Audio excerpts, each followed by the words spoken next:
I'm Trinity. 0, 1. To have the respect and affection of other people is one of the most important things in life. Yet we don't think about it much, except when we're outside of the group, wanting to belong. Wow, man, freak out! But you can't do this. You know how much I sacrificed? I was sitting wishing I was dead.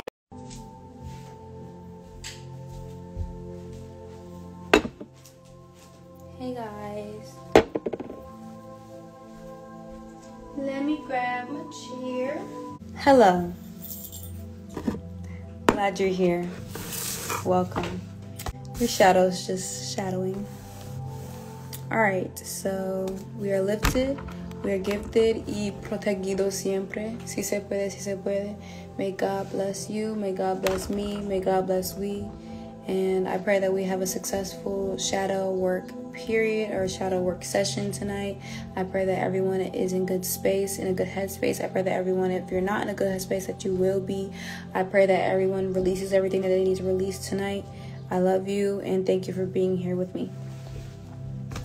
All right, let's go ahead and light an incense and then we can get started.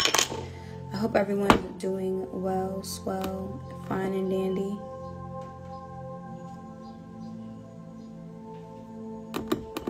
I hope everyone's doing well.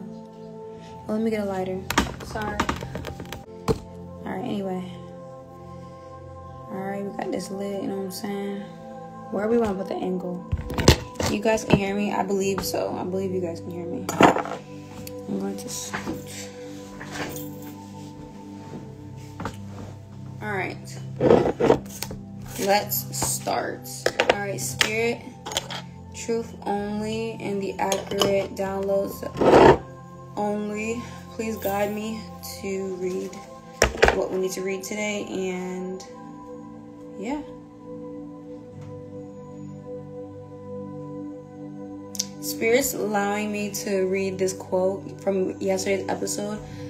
We actually caught a download yesterday, me and Z. If you weren't there during that live, obviously these lives are going to be posted on YouTube soon, but within that episode a download was said by her, or it channeled through her, and it was poisonous detachment. And basically what we had discussed is how how I'm interpreting it right now. Think of it like, okay, a tick, for example. Say you go outside and you acquire a tick, right? If you do not know how to properly remove a tick, you could leave, I believe, the head of the tick burrowed in your skin, so you can get an even worse infection. So I'm explaining this, I feel like Spirit's explaining it like this because it's almost the same with people. You can't just discard of people. I mean, you could, but like the karma you would reap and just the damage and chaos you would cause in the other person's life would be detrimental. If you're planning on leaving a person's life, for good reasons, obviously, because obviously sometimes we do have good reasons to leave people's life, make sure you do it with care. It's just like, for example, I hate being ghosted. You know what I'm saying? I would respect somebody 10 times harder if they would just come to me and say, hey, I don't think this is working out, whether it's a friendship or a romantic situation, you know what I'm saying? I respect people so much more when they can be upfront and honest with me. You know, I'd be sad about it a little bit, but I can never lose respect for an honest person. So I feel like Spirit is saying, if anyone needs to end something and it hurts to end it because A, you might have an attachment to this person, or B, they've grown attachment to you, but you know it doesn't feel right anymore to keep it in your life. Spirit says this is like the moment in time where, yeah, you have to have these harder conversations. As an adult, we have to continue to have hard conversations. Avoidance is not key, and poisonous detachment is not key. Yes, you can ghost everybody in your whole entire life, but why? Why leave your ghost of a past? Like, why leave yourself? Why leave somebody on that note? You have to put yourself into other people's shoes.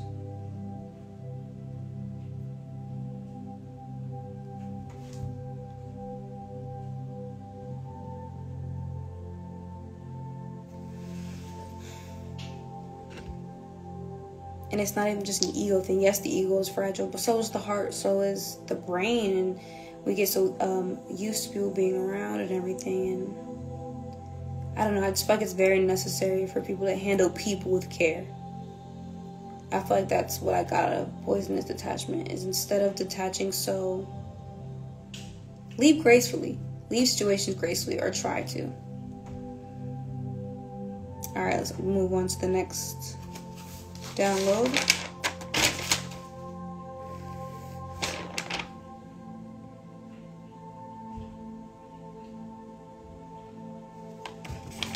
This is a funny one. Right here. It says, you done lost your goddamn bonnet. It's almost like a spirit. You know how I was saying you done lost your goddamn mind, but spirit put it in that way simply because if you know what a bonnet is, you're supposed to wear a bonnet for the protection of your crown, the protection of your head, because when you go to sleep, especially people with black hair, when our hair rubs against, cotton and everything, it can cause friction, it can cause split ends, all that shit. So there's reasons why we wear bonnets. And obviously, if you don't have that type of hair, you can wear a bonnet as well, if you need it. But if you lost your bonnet, it means you lost your protection. Or you lost your only way of, you know what I'm saying? So, like, if you lose your mind and that's your mental situation, there's no way for you to critically think about what the hell you're going to get out of it, what the hell you're going to do to get out of it, or what you're going to do next. You're not thinking critically. So the spirit is saying you lost your damn bonnet. You lost you either lost your will to protect your crown, or it's like your crown is slipping. That's what I'm getting right now.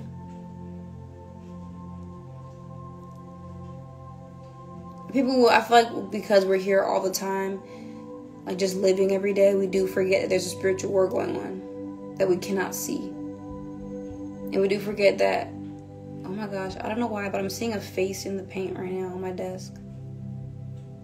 Yeah, like there's your shadow can pick up so much throughout the day, right? You can catch attitudes because of your shadow. You can catch a sad feeling. You can catch a negative, nostalgic feeling. Like, your shadow can catch a lot. With that being said, cleansing is important. Purging is important. And also taking the precautionary measures, like protecting yourself, like cleansing your body, protecting your crown, disengaging in unnecessary arguments, petty fights. Like, your shadow, when it's unhealed or when it's in that vulnerable state, is going to want to clap back all the time or make things bigger than what it is, or always gotta say. Sometimes, like I said in another video, shutting up is the best thing for us. You become a better listener when you shut up, when you be quiet. Silence isn't always the answer, but for the most part, remaining silent helps you listen to more. I feel like you guys know what I'm saying. Like, you can't listen if you're always talking. You can't listen if you're always interjecting. You can't listen if you're always projecting. You definitely can't hear shit when you're projecting. The only way you can't project onto somebody if you shut up. And sometimes you really have to sit down and listen to what is said, how it's said, and just like breathe before you reply to certain things, because I feel like a lot of us, even me, for example, I'm a hothead, bruh. I'm a hothead to a certain degree. So sometimes my fire reacts very quick. And unfortunately, it has cost me some opportunities before in the past, and probably in the present, you know what I'm saying? I'm still human, I'm still working on it. So I feel like taking the opportunity to just be quiet and let actually spirit speak through you is actually better if you have a problem with opening your mouth too much, or just thinking quick with your fire, or always getting defensive. And I'm glad I'm talking about this on a Tuesday, because Tuesday it represents Mars, and Mars is how we get stuff done, and it's the planet of war. So, a person who is good at war also knows how to play the field, and also knows how to, when not to attack, when to wait, when to go, when to lead, when to follow. You know what I'm saying? Like a good leader knows when to listen. A good leader knows when to shut the hell up. And even I struggle with just shutting the hell up. Like, I will always speak out, but like, there are just moments in time where you lost your goddamn bonnet, as this download said. You just gotta put that shit back on. Alright, so the next download says, let me see which one Spirit wants me to read. This is a little darker. Okay, so I picked up this download when I was outside, right? And I want to remind people that the downloads I pick up are from collective consciousness, and it's not just my collective. These are from like a grand scheme of things. So things that just, this one's a little darker. So I don't know if this is a trigger warning. This might trigger someone. Maybe, I don't really know. But Spirit says, a kid cannot seduce an adult unless that adult was already attracted to children. And I feel like, hear me out, Spirit gave me that download because there might be some people in my collective that have experienced, trigger warning, some type of sexual trauma from an adult when they were kids. And if you have, I'm very, very sorry that you have gone through that. And I also want to make it, I wanted to make it be known that manipulative adults will make it seem like it was the kid's fault. Oh, she did. You cannot be attracted. You cannot, like the quote says, you cannot be seduced by a kid if you weren't already attracted to kids. So when the abuser uses the manipulative tactics to keep the victim in a shame spiral, it enables it. It doesn't allow room for the victim to heal. It doesn't allow the victim to realize they're a real victim. They get caught in shame. They get caught in guilt. They get caught in disgust of self. And these feelings, these emotions, these entities, these demons are hard to get off of these people because these are deeply rooted traumas that honestly nobody likes to talk about and nobody likes to really dig up, even in therapy. And I don't want to spend too much time on that because I know that's a heavier topic and there's so much nuance to it, and it's also just nothing that we can talk about in one day. So I really want to be sensitive to that. So I want to move on from that download because I really know how sensitive that is. And if you've experienced any type of sexual trauma growing up, I'm praying for you, and I hope that you're in better spirits now. And if you're not, I hope that you continue doing the work to make sure you forgive yourself, because there's nothing, because like people tend to put themselves as, oh, it was their fault. It wasn't your fault that you experienced something like that. Like, that's disgusting on that other person's fault. People shouldn't have to go through shit like this and be left with the pieces. I'm gonna like get some water real quick. Hold on. There's a slight headache.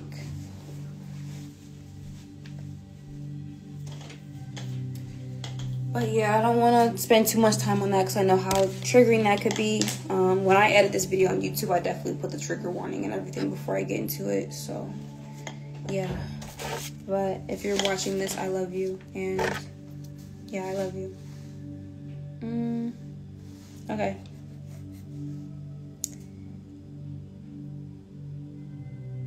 Alright, so the next download Spirit wants me to read, it says, he most likely left it behind because he outgrew it.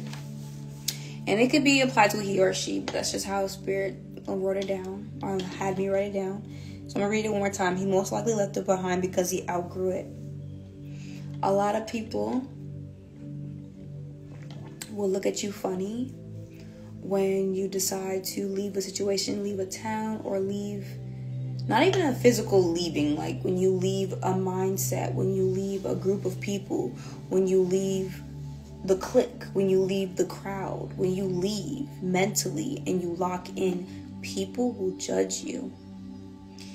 The only thing that you are responsible for is to not get caught up in their judgment.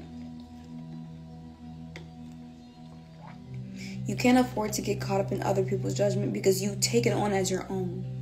At the end of the day, like the quote said, he mostly left it behind because he outgrew it. What are we staying in situations we've outgrown for? That's almost like me consistently wearing high waters because I can't let go of a pair of fucking pants. And that is where lack energy stems from.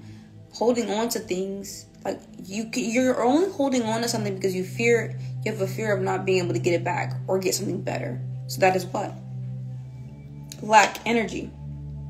So if we're holding on to things that we have outgrown, what makes you think we're going to attract anything but lack? We're going to attract old patterns coming back in our life. We're going to attract the same lesson over and over and over again until we're able to learn and let go. Some of us have actually learned a lot of our lessons, but we just can't seem to fucking let go. I'm saying this with so much passion because I'm going through it. Like, I don't want to cry right now, but like, it's like, I'm tired of beating myself up for the same shit over and over again when I know damn well, like, it gets more frustrating when you know what the fuck to do. It gets more frustrating when you know what you have to do and you've learned the lesson and you literally just cannot let go. If that's the final step to hopping over these hurdles and to getting to where you need to go in life, let go. It's the thought of it, yes, is scary. The thought of it, yes, it's depressing at times even. And nostalgia, she's strong. She likes to hold on. But you have to let go of whatever it is. I don't know who I'm speaking to, but let it go. It can literally be anything, but you know what it is. Whether it be a habit, whether it be a physical thing, whether it be a person, whether it be a mindset, whether it be old, just let it go. God will carry you to your next destination swiftly if you just be obedient to the sound in your head that's saying let go, and you have real reasons to. Holding on to lack is almost like holding on to death. You can't hold on to death. You have to just die and be reborn. You can't be reborn holding on to remnants of your past. Take a little breather and drink some water first.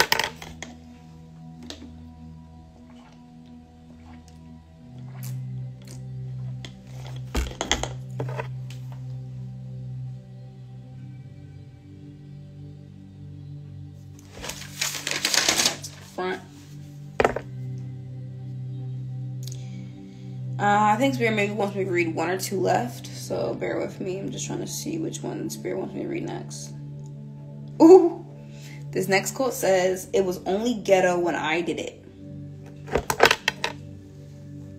I'm gonna repeat. It was only ghetto when I did it.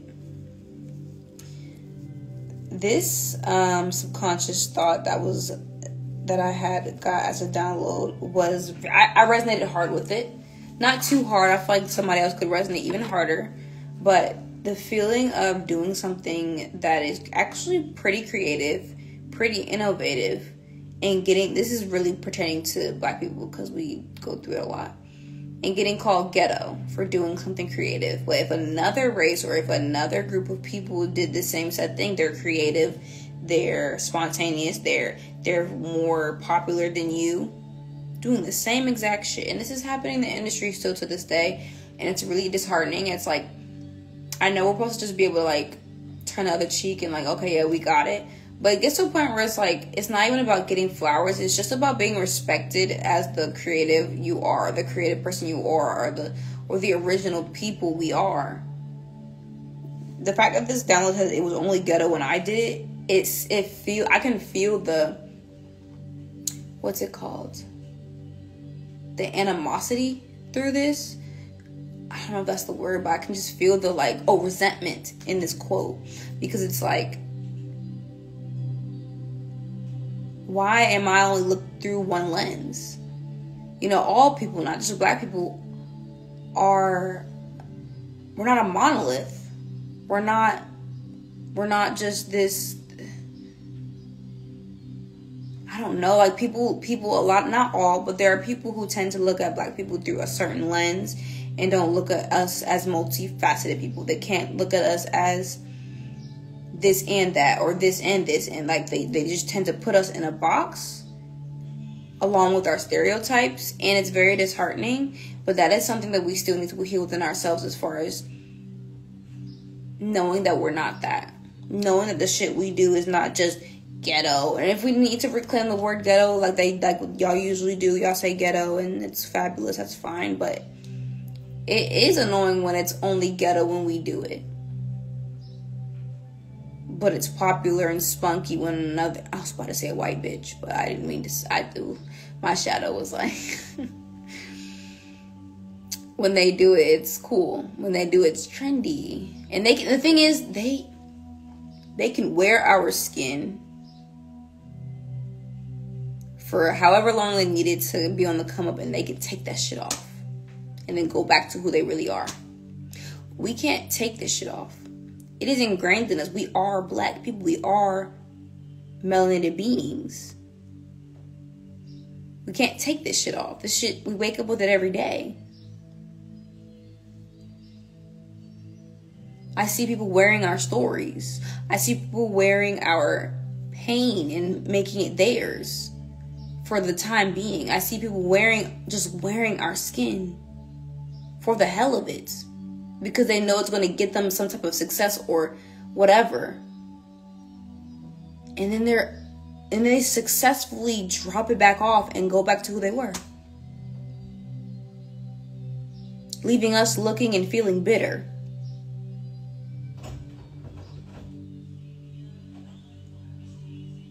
That's insane. Insane. I'm sorry, just thinking about it is annoying.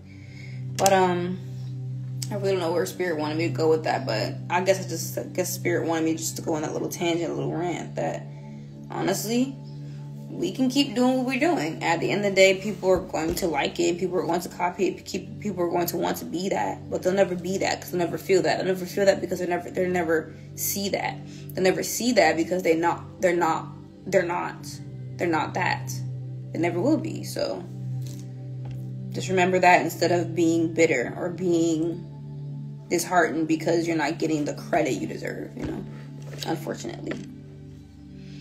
Okay, I accidentally checked off the wrong download, so I'm going to read that one that I put a check next to, which is right here. It says, the fear of sitting on the hot seat. Ooh, I remember this one. The fear of sitting on the hot seat stems from always being put in the canon. Let me read one more time. The fear of sitting on the hot seat stems from always being put in the canon. And obviously that quote is basically, that download in the quote form is talking about how people fear being called out simply because in the past they were always being put on trial for something. Metaphorically, like, if you grew up always being blamed for something, if you grew up always being in the hot seat, if you grew up always being doubted or just being accused, of course you're going to be feared, be put on the hot seat if you were always in the cannon, if you were always locked and loaded, being ready to just fire off because everybody just blamed everything on you when it wasn't you. It was never you. But you were an easy target. Or you looked like you did that shit. Or the person who actually did it fucking lied on you. When you have that type of trauma, that trauma that you get from being accused of things you didn't do, it almost puts you in like a fucked up warped sense of reality.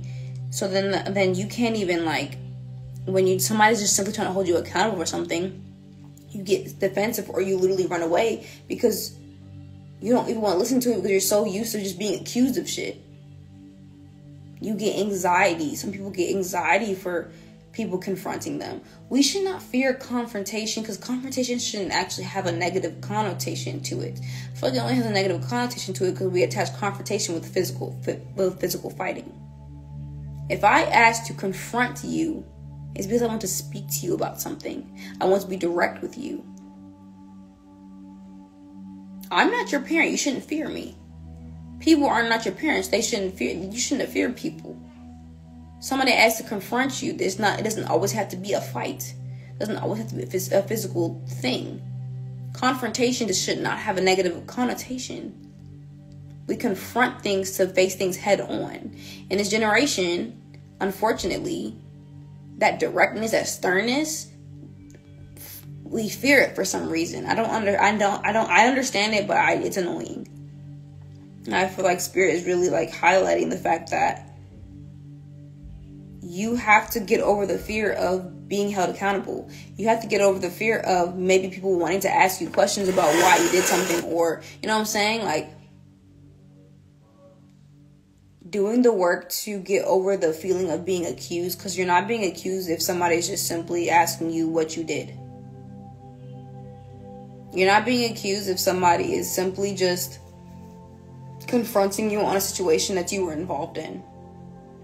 You have the free will to not answer and everything, but to sit here and just be on defense mode for the rest of your life, or always running from confrontation because of the anxiety, you can't do that your whole life. I don't know. I know it's easier said than done, but I'm just pointing this out so it's just something that we think about in the back of our mind, or the front of our mind. We get it out of our subconscious and put it in our conscious, so that we are thinking about these actively. So then we have these conversations in therapy, or with our trusted mentors, or with ourselves, and or with our journal. You know what I'm saying? Having these conversations up front puts these things that we don't want to talk about in the forefront, so that we're thinking about it and that we're working through it. Because I'm not a therapist. I'm not, I'm just here to point things out. I'm here to suck the subconscious downloads, or the subconscious thoughts, or the subconscious struggles out of the shadow of the world, basically, and put it to the forefront and have us really examine it, I think, let me see, 1, 2, 3, 4, 5, 6, 7. I have 7 downloads left, and Wednesday, Thursday, Friday, Saturday. We have Wednesday, Thursday, Friday, Saturday. We have 4 days left, 7 downloads left.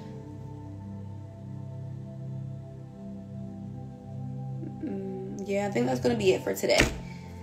Thank you. Thank you. I have a tad bit of a headache, and I think I'm having a hot flash. I'm too young to be having a hot flash, but okay. I love you guys. And I'm always thinking highly of my collective, and I'm always wishing my collective well, and I'm always hoping that you continue to push yourself to go beyond your limits, because there is no limits, but to go beyond the realms you thought you could access, to go beyond the unknown. And I love you guys, and thank you for being here with me. Thank you for spending time with me, and thank you for just being vulnerable enough with yourself to start this healing, or at least think about it. I love you guys. Happy Shadow Week, and I'll see you guys tomorrow at the same time.